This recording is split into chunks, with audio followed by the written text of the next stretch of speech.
Richie, of course, you bring a rather specific experience to this team. You got to learn the game, hone your craft at the holy site, Old Trafford.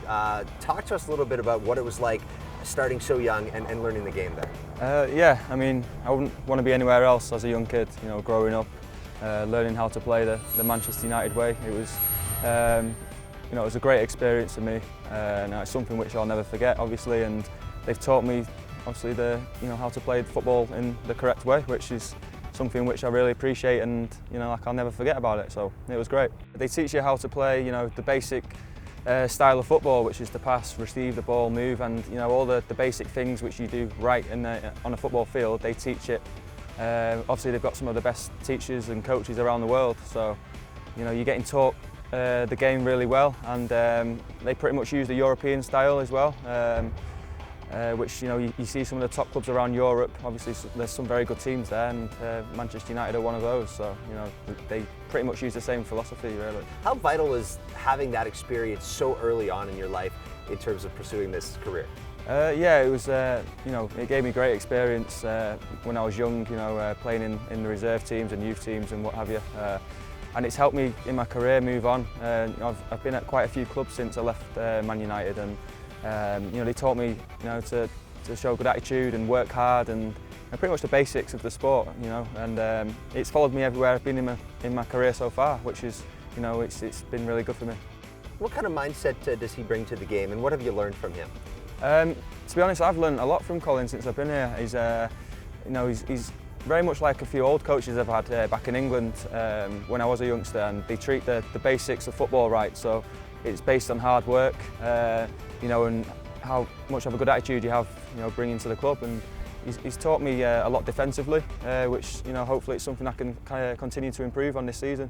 How would you describe the experience here from a player perspective in terms of what happens here in the stands and the following and the fans and what they bring to the game? Yeah, the fans are great. You know, it's like, you know, we always say it's like one big family. Everyone comes together. The fans are like the 12th man on the field for us, and the support has been brilliant this season.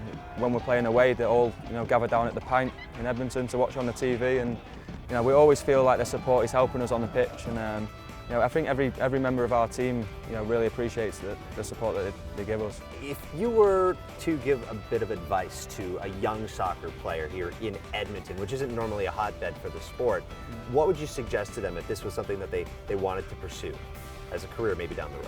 Yeah, I mean, I don't see why not, and especially the sport's growing over here. Like, I know hockey's very big here, ice hockey, and, you know, certain other sports as well, but soccer in Edmonton is, you know, there's a lot of great young players coming through, and it shows in our team. We've got a lot of good youth players, and we can throw them in the first team. They can play, you know, they're always ready to play, and they're good enough to play as well. So I think my advice to young players who want to play soccer in Edmonton is, you know, give it a go, and, you know, practice every day, and you know, try and get down to a local club who's you know, playing football, and just take it from there, really. It would be remiss if I didn't offer you a little pop culture Edmonton quiz, just to see how much you've learned in your time here in the capital region. This could be a shocker for me. Yeah. All right, so the questions towards you, and this is no way meant to suggest that you're a fan of Harlequin books, but it's either going to be, is it an Edmonton band, right, or is it a Harlequin romance novel?